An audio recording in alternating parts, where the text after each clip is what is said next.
Presidente da Assembleia Legislativa, Josué Neto, anuncia acordo que acaba a greve da educação. Professores da rede estadual aceitaram proposta que será votada hoje na Casa Legislativa. Com cheia dos rios, 29 cidades no Amazonas estão em situação de emergência. Congresso libera aéreas 100% estrangeiras e acaba com a cobrança de malas até 23 quilos. Por 228 votos a 210, Câmara impõe derrota ao governo, tirando o COAF de Moro. Tempestades e tornados causam estragos e deixam mortos nos Estados Unidos. Premier da Índia lidera a apuração da maior eleição do mundo. Universitária monta golpe de faca pelo irmão que acabou espancado no Jorge Teixeira. Mais um crime no centro da cidade. Homem que caminhava pela Lobo da Almada foi crivado de balas pelos matadores do Carro Preto. Subtenente reformado do Exército é morto após cobrar dívida no bairro de São José. O Jornal da Manhã começa agora. Se é manchete, você ouve aqui. Jornal da Manhã, Rádio Difusora. Previsão do tempo. A madrugada começou com muita chuva dentro da previsão do clima-tempo de 25 milímetros para o decorrer do dia. Manaus amanhece com 24 graus de temperatura e a máxima prevista é de 31 graus Celsius. A umidade do ar está em 80%. Os ventos estão calmos com 5 km/h de velocidade. É quinta-feira, 23 de maio. Chegamos aos 143 dias do ano. Faltam 222 para terminar 2019. Dia de São João Batista de Rossi. Dia da Juventude Constitucional. O Rio Negro não para de subir. Foram mais 6 centímetros. A leitura de ontem no Porto de Manaus, seu nível em relação ao mar estava em 28 metros e 58 centímetros. A maior cheia do Rio Negro aconteceu em 2012, alcançando 29 metros e 97 centímetros. Foram normais operações de pousos e decolagens nos aeroportos Eduardo Gomes e no Militar de Ponta Pelada durante a madrugada. Um fato marcante da história. Em 23 de maio de 1937, morria John Rockefeller. O multimilionário criou a maior companhia petrolífera americana, a Standard Oil Company. Ele era avesso à vida social e profundamente religioso. Rockefeller também ficou conhecido pela obra filantrópica da sua fundação, uma das maiores do mundo. Agora 5h51 em Manaus. Local. Sejam bem-vindos ao Jornal da Manhã. Bom dia, Eduardo. Bom dia, Paulo. Bom dia, ouvintes. Já vamos às ruas da cidade, onde está o repórter Alberto Peregrini. Bom dia, Peregrini. Bom dia Paulo Guerra, bom dia Eduardo Silva, bom dia a você ouvinte do Jornal da Manhã. Peregrini, já choveu muito no início da madrugada. A meteorologia, como dissemos ainda há pouco, está prevendo 25 milímetros de precipitação pluviométrica, também conhecida como chuva. Nós já encontramos o asfalto molhado, Paulo Guerra, na madrugada de hoje, né? No momento estávamos nos deslocando para o Instituto Médico Legal, e nesse momento o tempo apresenta-se bem nublado, Paulo, está bem escuro aqui nessa área da cidade, nas proximidades do pronto-socorro João Lúcio. Peregrini, deixa eu retornar aqui para os ouvintes. Muita gente perguntando aqui, por favor, as aulas vão começar hoje? Não, as aulas não vão recomeçar hoje. Daqui a pouco teremos matéria aqui sobre o que foi acordado. Os professores já aceitaram a proposta e vai ser votado ainda hoje na Assembleia Legislativa. Teremos detalhes no final do bloco local sobre esse assunto. Portanto, as aulas continuam suspensas, os professores ainda em greve, mas a greve vai acabar, Peregrini. Tomara, Paulo Guerra, né? Enfim, uma boa notícia, tomara que acabe realmente, tá tudo levando a crer que vai acabar no dia de hoje, graças a legislativa, Paulo, e amanhã, quem sabe lá já no começo da próxima semana, já teremos aí aula de novo. A gente vê uma movimentação bem menor nos terminais nesse momento, Paulo, não tem aluno da rede estadual no terminal, e a gente vê que fica mais tranquilo, né? Mais tranquilo, que eu digo assim, com movimentação menor, né? A menor procura pelo coletivo dentro dos terminais. Peregrini, chega a informação de que um ônibus foi assaltado da linha 458 no Piorini, e agora pela madrugada. Pois é, Paulo, é mais um ônibus do transporte.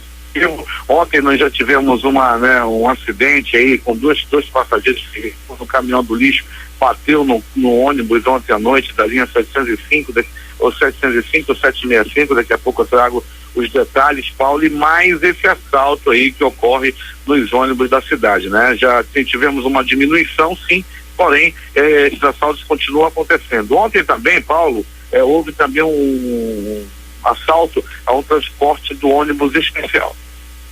Pois é, e os bandidos continuam aí agindo na cidade e desafiando a polícia. Eles não temem nada, não é, Pellegrini? Pois é, né, Paulo? Eles não temem nada, a polícia vai para cima. Nós tivemos também ontem, Paulo, a polícia conseguiu prender os homens que tinham acabado de roubar um carro. Eles roubaram um carro e tomaram o carro de assalto, na realidade, e logo apareceu uma viatura, né, da polícia. E os proprietários, as pessoas disseram que rumo o carro tomou. A polícia rapidamente localizou o carro. Quando estava chegando perto, eles atiraram na polícia. A polícia revidou e um deles foi ferido de raspão nas nádegas. E os demais comparsas dele também. Só isso, Pellegrini, que aconteceu? Só, né? Poderia ter sido, né, se eles atiraram 2 vezes na polícia, e a polícia atirou lá, fez alguns tiros de advertência, né, e um deles acabou ferido. Pellegrini, no Jorge Teixeira, um fato lamentável. Uma jovem universitária foi morta pelo irmão que estava em abstinência de drogas. E ele foi morto a golpes de faca. Ela foi morta a golpes de faca pelo próprio irmão, Alberto. Pois é, Paulo, né? Além de revoltante, né? Além das pessoas ficarem consternadas, aquela situação também de revolta. Ele ainda tentou fugir, o bandido, o irmão assassino, tentou fugir, mas logo foi alcançado pela população. Ele matou a irmã dele com 8 facadas, Paulo. Aí daí foi agredido pela população, muita gente querendo acertar ele de jeito, mas a polícia chegou rapidamente, e se não é a chegada da polícia, algo de pior poderia ter acontecido com o assassino. A irmã dele tinha 26 anos de idade, era universitária, fazia curso de assistência social, e o bandido, a profissão dele era maconheiro, né? 18 anos de idade, a única coisa que ele prestava era usar drogas. E, infelizmente matou a irmã, por pouco também ele não parte dessa para pior. Ele foi espancado, Pellegrini, está internado? Internado, Paulo, levou muita paulada, levou muita pancada, mas a informação que temos é que ele não corre risco de morte. Pellegrini, o capitão PM Carpe Andrade e todo o pessoal da 8ª SICOM no bairro da Compensa acompanhando o Jornal da Manhã. 8ª SICOM, Paulo, que é uma das SICOMs que mais tem trabalho. Afinal de contas, a 8ª SICOM fica no bairro da Compensa. Nunca falta ocorrência, nunca falta chamado lá na 8ª SICOM. Realmente lá o negócio é alterado e os policiais têm que se desdobrar e realizam lá, sem dúvida nenhuma, um grande trabalho. Um homem caminhava aqui pela Lobo da Almada, no centro da cidade, no sítio histórico de Manaus. Ele caminhava e de repente apareceu os matadores do carro preto. O que aconteceu, Pellegrini?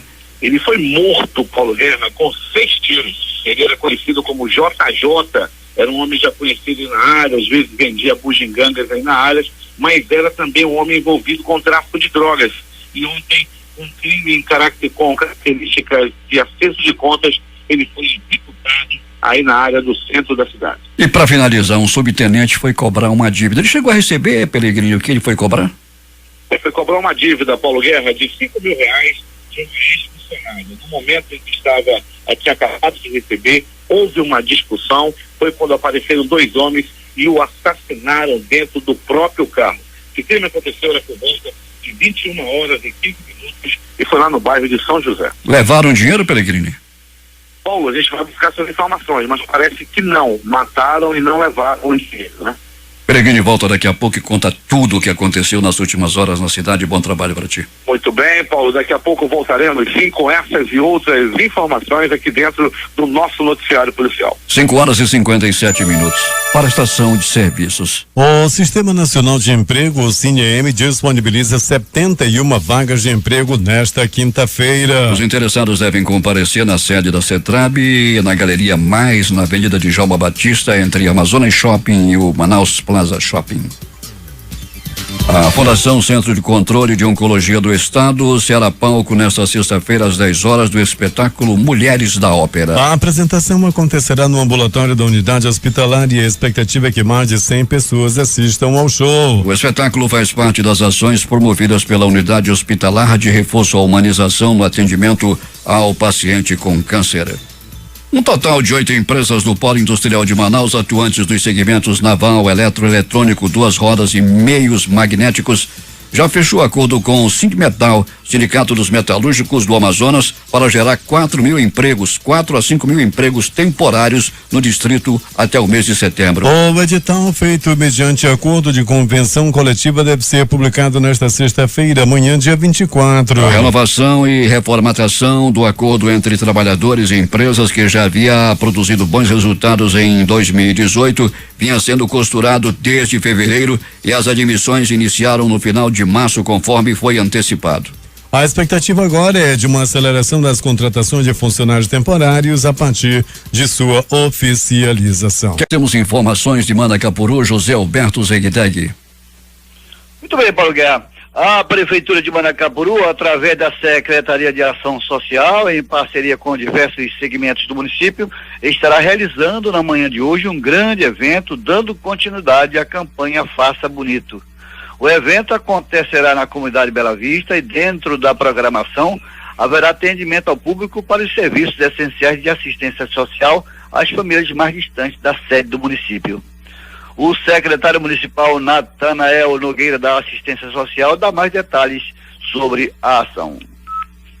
Na verdade, nós estamos dentro da campanha Faça Bonito, é uma campanha nacional do combate contra o abuso sexual de criança e adolescente. E desta feita, nós estaremos, nesta quinta-feira, no distrito de Bela Vista, fazendo um trabalho com diversos parceiros, onde estará presente a Sejus, que emitindo certidão de nascimento, RG, primeira e segunda via, nós teremos emissão de carteira de trabalho com o TRT, nós temos palestra com o Conselho Tutelar, com o CRES. Esta campanha ela é importante para que possamos chamar a sociedade para vir conosco, junto com o poder público, combater o abuso sexual da criança e do adolescente, e aí a comunidade toda está convidada. Bem, Paulo, o foco maior da ação é o combate ao abuso sexual da criança e adolescente. Mas dentro da programação, além dos serviços já citados pelo secretário, haverá também cadastramento e atualização de cadastro único do Bolsa Família, emissão de carteira do idoso. Na saúde haverá vacinação, teste rápido, aferição de pressão arterial, emissão do cartão do SUS, além dos serviços de beleza com corte de cabelo, limpeza de pele, maquiagem realizados pelo SENAC e consultoria Mary Kay. O evento acontece nas dependências da Escola Municipal Ezequiel Ruiz, a partir das 8 horas até as 14 horas. De Manacapuru, Zegdeg para o Jornal da Manhã. Agora 6h05 em Manaus. A Fundação de Vigilância em Saúde do Amazonas abriu um segundo edital para o Programa de Iniciação Científica, edição 2019-2020, com oferta de 2 bolsas para estudantes universitários que se interessem em pesquisa sobre vigilância em saúde. O edital pode ser conferido no site da FVSM no endereço eletrônico www.fvs.am.gov.br. A Comissão Geral de Licitação do Estado recebeu ontem empresas com sócios interessados em participar da licitação de concorrência número 005/2019, que visa contratar empresa especializada em gerenciamento e supervisão de obras para realizar a duplicação da rodovia M70, compreendida entre os municípios de Iranduba e Manacapuru. A primeira etapa da modalidade de licitação de concorrência contou com a presença de 24 empresas, sendo 10 consórcios. Temos informações desde Urucará. Baldino Castro. Bom dia, Paulo e ouvintes do Jornal da Manhã. O município de Urucará se movimenta para a Festa ao Divino Espírito Santo 2019. O evento ocorrerá no período de 31 de maio a 9 de junho, dia de Pentecostes. O tema deste ano, Vem Espírito Santo libertar nossas vidas. A festa é um evento religioso e cultural da população católica de Urucará. Todos os anos acontecem e atrai milhares de visitantes. E neste sábado 25, a equipe organizadora do evento, juntamente com a imagem do Divino, estará em Manaus. O coordenador geral, Padre Alex Viana, fala sobre a visita à capital. Bom dia, Paulo Guerra e Jornal da Manhã. Queremos, assim, mais uma vez, comunicar ou levar essa festa mais longe que nós podemos, assim, divulgar. Então, nessa rádio maravilhosa, no qual todos estão ouvindo, em Manaus e outros municípios, convidando para o dia 25, onde a Coroa do Divino vai, assim, visitar os moradores de Urucará, residentes de Manaus, Queremos convidar todos que aconteça esse milagre lá na comunidade Menino Jesus de Praga, Nova Cidade, onde vamos se reunir, aonde o Divino Espírito Santo nos reúne nesse grande milagre de fraternidade, junto com essas famílias que não podem estar conosco aqui no período de 31 a 9 de junho. Mas estamos aí levando a coroa, você que tem sua promessa, você que tem agradecimento, assim, vamos se reunir nesse dia. Convidamos a todos e já nós queremos, assim, abençoar essa rádio, Paulo Guerra, nosso parceiro aí, que sempre nos ajuda, junto com o Valdino aqui em Urucará, a divulgar essa festa do Divino Espírito Santo. Que o Divino Espírito Santo possa, assim, esse ano, em nossas famílias, nossa vida, e libertar sempre aquilo que nós chamamos dom de Deus, que é a vida. Então Deus sempre nos abençoe, em nome do Pai, do Filho e do Espírito Santo. Amém. O evento é um momento onde os fiéis católicos se encontram para contemplar e celebrar sua fé. Valdino Castro informou de Urucará para o Jornal da Manhã. 6h08 em Manaus. Em seu terceiro dia, o primeiro seminário interestadual de abordagens em embarcações realizou nesta quarta-feira uma simulação de abordagens em embarcações com a tropa do Batalhão de Operações Ribeirinhas da Marinha, Batalhão Ambiental da Polícia Militar, Comando de Operações Especiais e o Grupo Fera da Polícia Civil. O treinamento ocorreu na orla de Manaus durante a manhã e início da tarde. Em cumprimento à agenda do programa Amazonas Presente na região do Baixo Amazonas, o governador Wilson Lima anunciou nesta quarta-feira que o município de Barreirinha terá o retorno das obras do sistema viário no dia 1º de junho. Na saúde, o governador garantiu que a unidade básica de fiscalização e pesquisa vai estar neste domingo e na próxima segunda-feira, oferecendo serviços médicos e de cidadania para a população da localidade. Na manhã desta quarta-feira, representantes das Secretarias Estaduais de Assistência Social, Justiça, Direitos Humanos e Cidadania e de Administração e Gestão SEAD e do 6º Batalhão de Engenharia e Construção do Exército iniciaram um processo de reconhecimento de locais para o funcionamento de uma base para todos os órgãos e instituições envolvidas no processo de acolhimento dos refugiados venezuelanos, um posto de triagem e um albergue para esse público. A ação faz parte da Operação Acolhida do Governo Federal por meio do Ministério da Defesa. Um galpão localizado ao lado do terminal rodoviário de Manaus foi visitado pelos representantes. Do espaço, que tem 2.895 metros quadrados de área construída, foi considerada a possibilidade de instalação de um posto de informação e recepção, onde os órgãos envolvidos fornecerão informações e prestação de serviços, como expedição de documentos, vacinação, guarda de objetos e orientações. Este lugar foi considerado porque está próximo à rodoviária, que é uma das principais portas de entrada dos venezuelanos aqui em Manaus. 6h10 em Manaus.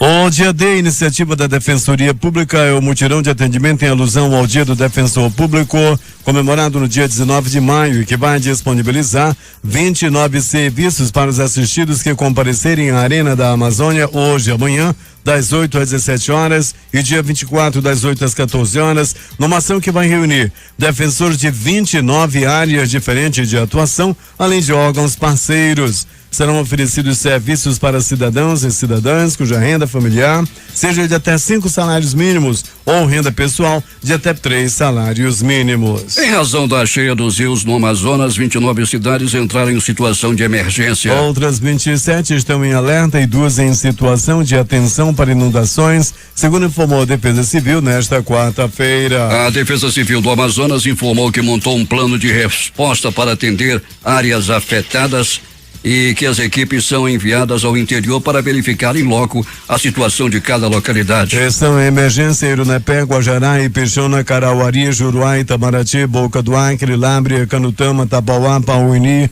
Humaitá, Novo Ariponama, Nicoré, Borba, Nova Olinda do Norte, Atalaia do Norte, Benjamin Consã, Tabatinga, Manacapuru, Iranduba, Careiro da Várzea, Anurica, Apiranga, Namã, Maraã, Tefé, Parintins e Boa Vista do Ramos. Em estado de atenção estão os municípios de Barcelos e Novo Airão. A produção de bicicletas do Brasil, concentrada na Zona Franca de Manaus, foi tema de apresentação realizada nesta quarta-feira na sede do Ministério da Economia em Brasília. A iniciativa teve por objetivo debater sobre o futuro do segmento diante das demandas de mercado e das perspectivas de incremento da produção a partir da análise do mercado brasileiro, o potencial de exportação e a caracterização do cluster produtivo do setor no polo industrial de Manaus. Na ocasião foram apresentados dados que demonstram que o país pode se isolar como o maior fabricante de bicicleta do Ocidente e ser o maior produtor do mundo atrás apenas da China. Acompanhando os atos pró-governo organizados por apoiadores do presidente Jair Bolsonaro para o próximo domingo, movimentos de direita no Amazonas escolheram a Avenida Coronel Teixeira, em frente à Praia da Ponta Negra, como local de concentração em Manaus. Na capital amazonense, a manifestação terá início às 15 horas. Ao chegar a um consenso em nível nacional sobre as pautas das manifestações, os grupos de apoio ao governo bolsonarista definiram a aprovação da reforma da Previdência e do pacote anticrime do ministro da Justiça, Sérgio Moro, como as principais pautas da manifestação. O presidente da Comissão de Geodiversidade, Recursos Hídricos, Minas, Gás, Energia e Saneamento da Assembleia Legislativa, deputado estadual Sinésio Campos, do PT, anunciou ontem que irá realizar uma audiência pública na cidade de Parintins no próximo dia 3 de junho, às 9 horas, no auditório da Universidade do Estado do Amazonas. A audiência tem o objetivo de debater e encaminhar providências sobre a situação do saneamento básico no município, especialmente sobre a realidade da vigilância e da qualidade da água fornecida pelo sistema de abastecimento de água no município. Ali já foi constatado que dos 29 poços existentes, pelo menos 7 estão com água contaminada. O Ministério Público Federal ajuizou a ação civil pública contra a empresa Porto Chibatão JF de Oliveira Navegação Limitada em razão do derramamento de óleo diesel que atingiu o Rio Negro em agosto do ano passado. Na ação, o Ministério Público Federal requer ressarcimento por dano ambiental no valor de R$2,5 milhões e R$1 milhão por danos morais coletivos causados aos moradores afetados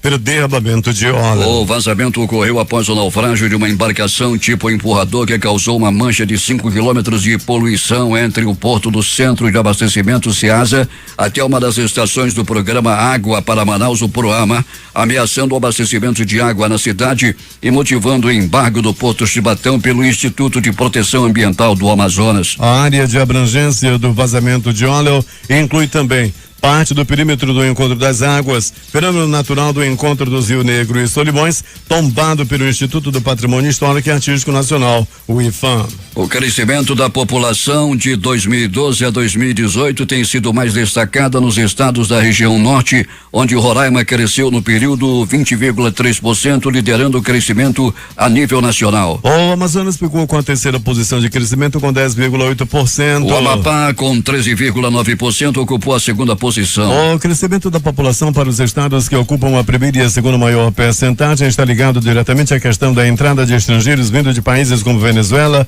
e Haiti, uma vez que são unidades com população pequena de qualquer movimento migratório e influencia no seu contingente. O Amazonas, o crescimento da população tem sido influenciado tanto pelo nascimento de pessoas quanto pela recepção de imigrantes. De 2012 para 2018, a população do estado passou de 3.590.985 para 4.080.611.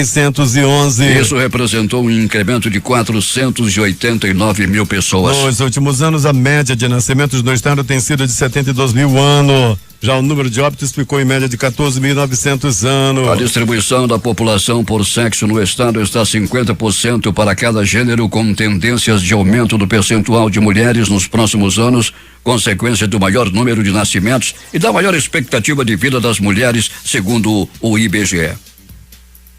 6:16. O governador Wilson Lima participou na manhã desta quarta-feira da abertura da terceira edição do Seminário Internacional de Segurança da Amazônia, realizado no Teatro do Centro Educacional Século, Zona Oeste de Manaus. O evento, que reúne autoridades em segurança pública, tem como principal objetivo ampliar a discussão e encontrar soluções para a segurança nas áreas de fronteira da região amazônica. Durante a palestra de abertura, o governador destacou os desafios enfrentados para combater o tráfico de drogas nas fronteiras com países como Colômbia e Peru, defendendo a importância do diálogo diálogo com o governo federal e também com os países que compõem a Amazônia Legal. Eu estive recentemente no município de Florência, do estado de Caquetá, na Colômbia, conversando com governadores de estados onde há floresta tropical como a nossa. E lá discutíamos a questão da preservação das florestas, dos nossos recursos ambientais e também as saídas para que nós pudéssemos conquistar e possamos avançar no desenvolvimento sustentável. E em todas as discussões permeava o tema segurança pública. Nós temos uma extensão muito grande de fronteira. Só no Amazonas nós temos 4.000 quilômetros de fronteira. Como é que a gente garante a proteção disso? É um desafio enorme, é um desafio e tanto. O estado do Amazonas, assim como os demais estados que compõem a Amazônia, precisam ser ouvidos. O governador frisou que mesmo com a escassez de recursos, discutir a segurança pública e traçar estratégias para o combate à criminalidade e ao tráfico de drogas são prioridades de sua gestão. Nós temos recursos limitados na área de segurança pública e nós precisamos usar isso de forma inteligente, de forma racional. Não há outro caminho para a gente melhorar a segurança pública sem que haja esse entendimento, sem que haja essa cooperação. E aqui nós estamos reunidos para discutir estratégias, para absorver exemplos e atitudes, e ações exitosas em outras regiões aqui da Amazônia, em outros países, como é o caso da Itália, como é o caso, por exemplo, de algumas ações que foram feitas na Colômbia. Também participaram do evento o secretário de Segurança Pública, Coronel Luiz Mar Bonades, o magistrado italiano Fábio Licata, Giuseppe Jura, que integra a Polícia de Estado da Itália, e o Coronel Luiz Ernesto Garcia Hernandes, oficial da Polícia Colombiana, entre outras autoridades. Ao final do evento, que segue sendo realizado durante esta quinta e a sexta-feira, os participantes devem autorizar a Carta de Manaus, que tem como finalidade traçar os principais objetivos para uma política de segurança contemporânea e realista para a região. O documento vai ser levado ao conhecimento do presidente da República, Jair Bolsonaro, assim como aos governadores do Peru e da Colômbia. O vice-governador Carlos Almeida e o presidente da Assembleia Legislativa do Estado, Josué Neto, acompanhados de representantes das secretarias de Estado da Educação e Fazenda e da Procuradoria-Geral do Estado, reuniram-se na manhã de ontem na sede do governo para fechar nova proposta ao Sindicato dos Trabalhadores em Educação do Estado e Sindicato dos Professores e Pedagogos de Manaus. No final da tarde, em coletiva de imprensa, o presidente da Assembleia Legislativa, deputado Josué Neto, apresentou o resultado das negociações entre governo e professores pelo fim da greve. O repórter J. Rai acompanhou e tem os detalhes. Ao fim da coletiva de imprensa de ontem, quando apresentou o resultado final do acordo firmado entre os professores e o governo do Amazonas como alternativa para o fim da greve da categoria, o presidente da Assembleia Legislativa, deputado estadual Josué Neto, do PSD, declarou que o sentimento é de que, a partir de agora, a relação entre a ALEAN e os educadores é muito mais forte do que era no passado. De acordo com o presidente, a Assembleia Legislativa trabalhou nas últimas 2 semanas mediando o diálogo entre educadores e o governo do Amazonas com o propósito de chegar a um consenso que pudesse pôr fim ao movimento de greve. Abre aspas. Fizemos este documento que representa os anseios da categoria e levamos ao conhecimento do governo. Nos colocamos à disposição dos professores para mediar essa situação e hoje entregamos uma carta de compromissos que vai além do momento atual. Com o fim da greve é que virão as grandes conquistas dos professores, fecha aspas, afirmou Josué Neto. Assinado pelo vice-governador Carlos Almeida, pelo secretário de Fazenda Alex Delgílio e pelo presidente da ALEAN Josué Neto, o termo de compromisso estabelece a criação de uma comissão especial para avaliar a viabilidade legal, financeira e orçamentária para a recomposição da perda real salarial da categoria com previsão para o orçamento de 2020. Outro ponto que será efetivado via decreto do governo é a redução de 4 para 3 anos do tempo de progressão horizontal dos educadores, além de aumento de 2 para 5% do percentual financeiro de cada migração. Já as emendas coletivas que serão apresentadas pelos deputados ao projeto de lei número 293/2019 mudarão aumentarão os percentuais de gratificações das progressões verticais dos 1,7 mil professores aptos a receber na proporção de 12% especialistas, 50% mestres e 55% doutores. A segunda emenda irá aumentar de R$30 para R$80 o auxílio localidade para os profissionais que moram nos municípios sede e R$120 para os que moram mais distante das sedes dos municípios. Abre aspas, tudo o que está documentado nesse termo de compromisso, nós vamos estar ao lado dos professores nesse diálogo com o executivo. A Assembleia teve apenas o foco e a paciência de tratar todos esses dias com os professores e para nós isso representa algo bom, porque a Assembleia de forma alguma se negaria a receber servidores públicos tão importantes quanto os educadores. Fecha aspas, afirmou Josué Neto. Os professores da rede estadual de educação aceitaram a proposta de reajuste de 4,73% e o projeto com 3 emendas parlamentares vai ser votado nesta quinta-feira na Assembleia Legislativa. 6h23 em Manaus. Quero fazer o registro aqui da morte de Plácido Mitoso, ocorrida em Parnamirim, lá no estado do Rio Grande do Norte. E o falecimento do Plácido Mitoso aconteceu ontem lá em Parnamirim, no Rio Grande do Norte. A família está informando desse passamento. Polícia.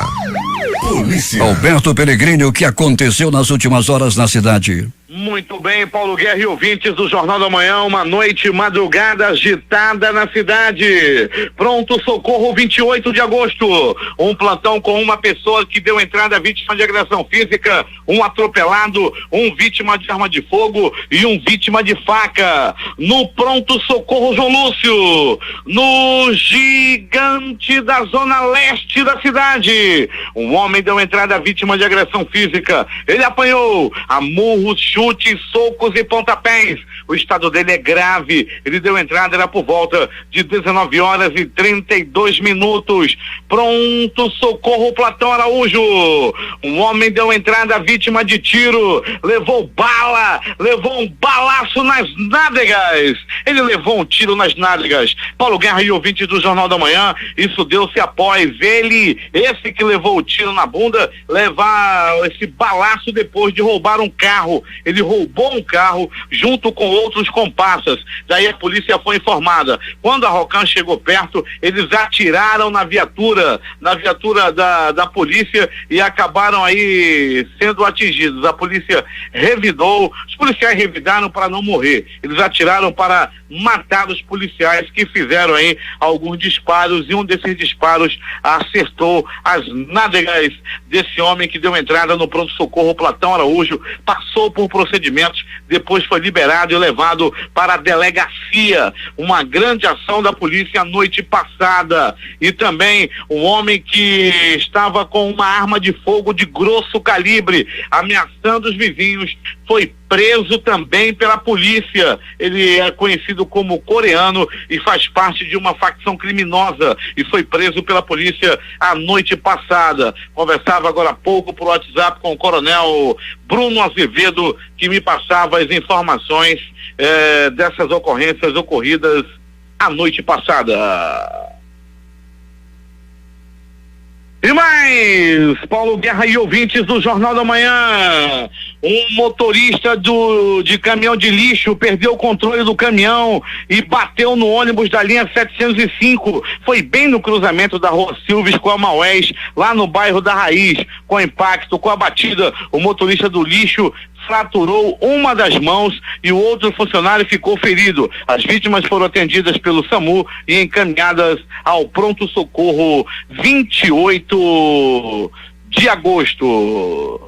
Paulo Guerra e ouvintes do Jornal da Manhã, uma mulher levou 3 facadas pelo corpo e tudo aconteceu assim. Preste atenção. Uma mulher de 27 anos de idade ficou gravemente ferida a facadas após uma briga com a amante do marido. Isso aconteceu na comunidade Braga Mendes no dia de ontem, ali na área da Cidade de Deus. A vítima, a esposa que levou as facadas, teve perfurações nos braços e nas pernas e no abdômen. Além dos ferimentos, ela foi submetida também, Paulo Guerra e ouvintes, a uma cirurgia. Essa cirurgia foi realizada no pronto-socorro Platão Araújo, onde a vítima continua internada e o estado de saúde é grave. Conforme a polícia, a mulher foi comunicada pelos vizinhos, né? A vítima, a esposa, foi comunicada pelos vizinhos que a amante do marido dela estava lá no salão onde o marido dela trabalha. Ela chegou lá para brigar, para bater, para fazer o barraco. Quando ela foi para cima da amante do marido, a amante puxou um canivete e perfurou várias vezes a vítima, que continua internada. A mulher que desferiu os golpes fugiu. O marido continua aí, né? Aliás, e logo depois que ela fugiu do local, foi procurada várias vezes lá pela área do bairro e logo depois foi encontrada. Ela tem apenas 18 anos de idade, ela estava escondida lá em uma casa na comunidade e acabou sendo presa. A mulher, né, a esposa, já mais pra lá do que pra cá, com 30 anos, o marido arranjou uma amante de 18 anos e acabou nessa desgraceira toda. Esse negócio de triângulo amoroso, esse negócio de amante só acaba em confusão. É por isso que eu não tenho. É agora as notícias do Instituto Médico Legal. Saiba agora quem foi para a pedra nas últimas 24 horas em Manaus. E atenção, no bairro Jorge Teixeira, na Avenida Mirra, ali nas proximidades da Avenida Itaúba, uma mulher foi assassinada pelo próprio irmão. A Elisa Ferreira Coelho, de 26 anos, foi assassinada pelo irmão bandido, pelo irmão maconheiro, pelo irmão assassino Andrés Ferreira Coelho, de 18 anos. As informações dão conta de que ela estava, o irmão dela estava querendo dinheiro para droga, ela foi dizer para ele deixar esse negócio de droga, ele não gostou e acabou furando, acabou dando 8 facadas na própria irmã, que acabou morrendo na hora. O assassino tentou fugir, mas foi contido pela população, que deu-lhe murros, chutes, socos, pontapés e pauladas, mas foi pouco, né, que ele ainda está vivo. Ele deu entrada no pronto-socorro, onde permanece internado, e as primeiras informações dão conta de que a notícia não é boa. Ele não corre risco de morte. A jovem deverá ser enterrada no dia de hoje, uma universitária que morreu na mão do seu irmão bandido, maconheiro, assassino. No bairro Colônia Oliveira Machado, um homem estava caminhando pela rua, quando de repente foi abordado por 2 homens que estavam num carro. Ele foi assassinado com 1, 2, 3, 6, 10, 12 balaços pelo corpo. A vítima, que tem passagem pela polícia, estava se deslocando para ir buscar o filho que estava na escola. No momento, antes de chegar na escola, ele foi abordado pelos assassinos, que passaram ele com 12 tiros. A vítima já tinha passagem pela polícia pelo crime de tráfico de drogas, e a polícia acredita que esse crime tem a ver diretamente com o acerto de contas devido ao tráfico de drogas. Outra morte devido a acerto de contas aconteceu na rua Lobo da Almada no final da tarde de ontem, quando um homem conhecido como JJ foi assassinado com 6 tiros na cabeça por ocupantes de um carro preto. O carro, a marca e a placa não foram identificadas. Entretanto, as testemunhas afirmam que os bandidos estavam sim num carro preto e atiraram e mataram o JJ no centro da cidade. Latrocínio. Paulo Guerra e ouvintes do Jornal da Manhã, um subtenente reformado do Exército de 50 anos de idade foi assassinado à noite de ontem. As primeiras informações dão conta de que ele foi cobrar uma dívida de uma funcionária lá na rua Natan Xavier, no bairro de São José. Quando ele havia recebido o dinheiro, que estava se deslocando para o carro, na companhia da esposa dele, ele foi abordado por 2 homens que o levaram para frente de uma outra casa, discutiram e os homens pegaram o dinheiro dele e atiraram na cabeça do subtenente do Exército. A polícia já está investigando o caso. Será que a mulher que pagou a dívida não está envolvida? Será que não foi ela que mandou matar? Será que foi realmente um latrocínio por homens desconhecidos? A Delegacia Especializada em Homicídios e Sequestros já está trabalhando no caso e tem todas essas hipóteses para investigar e elucidar o assassinato em um latrocínio desse subtenente do Exército que já estava, reformado e tinha 50 anos de idade e ontem foi covardemente assassinado. O Instituto Médico Legal realizou nas últimas 24 horas 61 exames de corpo de delito. E essas foram as notícias da noite e madrugada. A reportagem foi de Alberto Pellegrini para o Jornal da Manhã. Esportes. Os jogos de ontem pela Copa Sul-Americana: Zulia 2, Palestino 1. Deportivo Cali, Penharol 0-0. Sol de América 0, Botafogo 1. Liverpool do Uruguai 1, Caracas 0. Vai cuidar 2, Deportivo Santani 0. Pela Copa do Brasil, Sampaio Corrêa 0, Palmeiras 1. Juventude 0, Grêmio também 0. São Paulo 0, Bahia 1. O São Paulo saiu vaiado de campo em pleno Morumbi e perdeu para o Bahia. Pela Recopa, o Atlético do Paraná venceu o River Plate por 1-0. Os jogos de hoje, às 19h15, pela Copa Sul-Americana, jogam Corinthians e Deportivo Lara. Montevideo Wanderers e Cerro Porteño. Às 21h, jogam Independiente del Valle e Universidade Católica. 21h30, Fluminense e Atlético Nacional. E ainda Argentino Juniors e Tolima. 20h, Copa do Brasil. Internacional e Paysandu. Últimas notícias. A Receita Federal anuncia o resultado da arrecadação de abril de 2019. Em março, a arrecadação de impostos, contribuições e demais receitas federais registrou queda real descontada a inflação de 0,58% na comparação com o mesmo mês do ano passado, para 109,854 bilhões de reais. A Natura anuncia a compra da Avon. O fechamento do negócio ainda depende de aprovações. Companhia combinada tem valor estimado em 11 bilhões de dólares. Os candidatos que se inscreveram no Exame Nacional do Ensino Médio Enem 2019 têm até esta quinta-feira para pagar o boleto em agências bancárias, casas lotéricas e correios. O valor é de R$85. Quem conseguiu direito à isenção da taxa e concluiu a inscrição no prazo tem a participação garantida no exame. O Ministério da Educação informou que vai manter o contingenciamento de 5,8 bilhões de reais no orçamento da pasta para 2019, apesar do desbloqueio de 1,587 bilhão anunciado pelo Ministério da Economia. Começa a valer hoje o despacho obrigatório da bagagem de mão fora do padrão nos aeroportos de Guarulhos, em São Paulo, e Salvador, na Bahia. Nas últimas 2 semanas, os passageiros foram orientados sobre a determinação.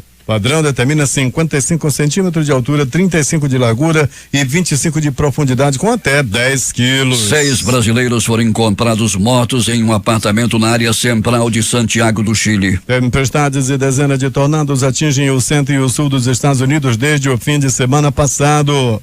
Ao menos 3 pessoas morreram até esta quarta-feira e as autoridades norte-americanas de meteorologia alertam para mais risco de inundação. O Serviço Nacional de Meteorologia dos Estados Unidos destacou mais de 30 tornados no Texas, Oklahoma, Missouri e Iowa. Entretanto, veículos da imprensa norte-americanos relataram mais de 130 fenômenos do tipo em uma semana. Segundo a agência Associated Press, autoridades norte-americanas reforçam o pedido para que as pessoas deixem as áreas de risco. Houve deslizamentos em encostas e algumas casas foram completamente destruídas pela erosão. Eleitores começaram a escolher hoje os novos membros do Parlamento da União Europeia em uma eleição de 4 dias que influencia não só a formulação de políticas em Bruxelas nos próximos 5 anos, mas também o próprio futuro do projeto da União Europeia. são 751 representantes. Funcionários em toda a Índia iniciaram nesta quinta-feira a gigantesca tarefa de contar os cerca de 600 milhões de votos depositados na maior eleição do mundo, cujos primeiros resultados apontam uma vitória do atual premier. Segundo projeções baseadas nas primeiras informações da Comissão Eleitoral, o premier Narendra Modi e seu partido Bharatiya Janata parecem encaminhar para a vitória. Ao menos 67% dos 900 milhões de eleitores indianos foram às urnas entre 11 de abril e 19 de maio. E os nacionalistas hindus de Narendra Modi esperam permanecer no poder por mais 5 anos. As eleições transcorreram durante 6 semanas e quebraram todos os recordes em termos de volume e complexidade, a um custo aproximado de 7 bilhões de dólares. O decreto do governo de Jair Bolsonaro, publicado nesta quarta-feira, que trata das regras sobre armas no país, determina que o Exército defina em 60 dias quais armas vão poder ser adquiridas pelos cidadãos comuns. Essa listagem que vai dizer, por exemplo, se será possível ou não comprar fuzil. Militares farão testes e definirão a lista de calibres de armas curtas e longas e de munições que poderão ser adquiridas e por quem. O plenário do Supremo Tribunal Federal decidiu impor restrições para que o poder público forneça medicamentos sem registro na Agência de Vigilância Sanitária Anvisa. O tribunal finalizou uma de 4 ações sobre saúde. Hoje o Supremo ainda vai analisar se o poder público deve fornecer remédio de alto custo fora da lista do SUS. Cerca de 19% dos médicos brasileiros que entraram no Mais Médicos desistiram de participar do programa até o mês de maio. Dados obtidos junto ao Ministério da Saúde mostram que 1.325 profissionais com registro profissional brasileiro se desligaram do programa até agora. O número de desistências cresceu 25% em relação ao balanço anterior. O edital em andamento busca preencher 2.000 vagas ociosas. Comissão de Constituição e Justiça da Câmara dá aval à tramitação da PEC da reforma tributária. A proposta prevê a substituição de 5 tributos por um só, o IBS, no prazo de 10 anos. O objetivo é simplificar e tornar mais transparente a cobrança de tributos. O plenário da Câmara aprovou o texto base do projeto referente à medida provisória da reforma administrativa que estruturou o governo do presidente Jair Bolsonaro e reduziu o número de ministérios de 29 para 22. A conclusão da votação depende da análise de 2 destaques, propostas de alteração do texto que ficou para esta quinta-feira. A Câmara dos Deputados aprovou nesta quarta-feira por 228 votos a 210 e 4 abstenções a transferência do Conselho de Controle de Atividades Financeiras COAF do Ministério da Justiça e Segurança Pública para o Ministério da Economia. A mudança foi confirmada durante a análise da medida provisória 870, que trata da organização administrativa do governo de Jair Bolsonaro e foi patrocinada principalmente por partidos do Centrão e da oposição. O placar foi mais apertado do que os líderes do Centrão haviam previsto inicialmente. Assim, o órgão voltará a integrar a estrutura da economia como era até o ano passado com o então Ministério da Fazenda. O Senado aprovou nesta quarta-feira uma medida provisória que autoriza a participação de até 100% de capital estrangeiro em companhias aéreas brasileiras. O texto também prevê gratuidade para bagagem de até 23 quilos em aviões com capacidade acima de 31 lugares nos voos domésticos. A proposta segue para a sanção do presidente da República, Jair Bolsonaro. O chefe do executivo tem a prerrogativa de vetar trechos da proposta. Atualmente, bagagens de 23 quilos em voos nacionais e 32 quilos nos voos internacionais são cobrados à parte, com um valor adicional ao da passagem. Cada empresa estabelece o critério de cobrança e as dimensões das malas. Caso o presidente Jair Bolsonaro decida não vetar o trecho da medida provisória que proíbe a cobrança por bagagens, a resolução da ANAC deverá deixar de existir. E a Agência Nacional de Aviação Civil, ANAC, aprovou nesta quarta-feira a autorização para que o Grupo Espanhol Globalia opere voos regulares no Brasil. O grupo é dono da Europa. Essa é a primeira empresa aérea com 100% de capital estrangeiro, ou seja, que não é controlada por brasileiros, a conseguir autorização para oferecer voos domésticos no país. O grupo já fundou uma nova empresa de aviação no Brasil. Segundo a ANAC, hoje é Europa, já opera voos internacionais entre o Brasil e a Espanha, ligando Salvador e Recife a Madrid. A autorização foi possível porque a medida provisória 863, editada em dezembro de 2018 no governo Michel Temer, colocou fim a restrição ao capital estrangeiro nas companhias aéreas brasileiras. Antes da medida provisória, o Código Brasileiro de Aeronáutica determinava que pelo menos 80% do capital com direito a voto em aéreas deveriam pertencer a brasileiros, ou seja, limitava em 20% a participação de capital estrangeiro com direito a voto nas empresas. Os principais jornais do país e seus destaques de capa nesta quinta-feira. O Globo do Rio de Janeiro. Câmara derrota governo e tira COAF das mãos de Sérgio Moro. Folha de São Paulo.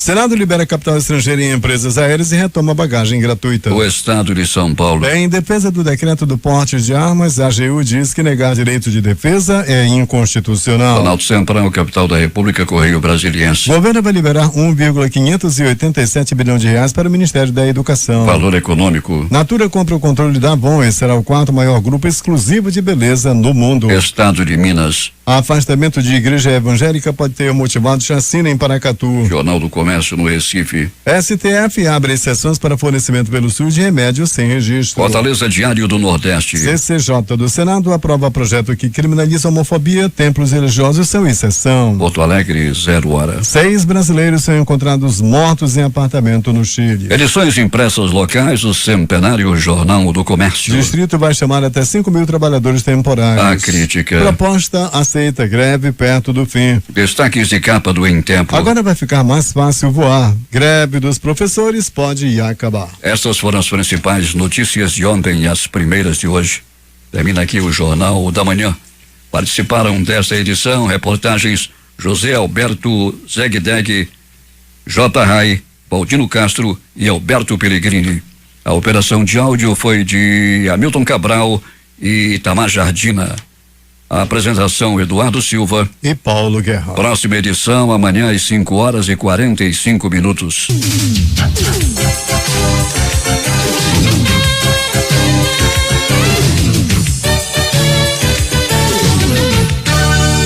Difusora, o amor do Amazonas está no ar.